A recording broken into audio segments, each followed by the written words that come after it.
ट्रायक्लोसन हे जास्त काळ उच्च पातळीच्या संपर्कात राहिल्यास हानिकारक मानले जाते. बहुधा खालीलपैकी कोणत्या कशामध्ये ते असते? अन्न संरक्षक म्हणून वापरलं जातं ट्रायक्लोसॉन, फळे पिकवण्यासाठी वापरलं जातं, पुन्हा वापरलेले प्लास्टिक कंटेनर म्हणून वापरलं जातं, की प्रसाधन गृहांमध्ये वापरलं जातं. उदाहरणार्थ आहे टॉयलेटरीज मध्ये जर्म्स बॅक्टेरिया कमी करण्यासाठी तो वापरला जातो है ना.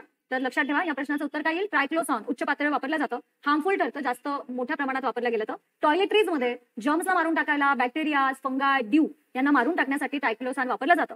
ट्रायक्लोसॉनचा जो ब्रॉड स्पेक्ट्रम आहे, काय ब्रॉड स्पेक्ट्रम अँटीमायक्रोबियल एजंट आहे हा.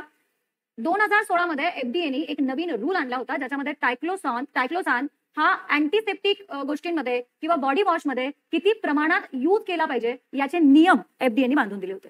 तर ज्याही मुलांनी आतापर्यंत अभ्यास लक्ष हे ऍप इन्स्टॉल केलेलं नसेल त्यांनी लवकर.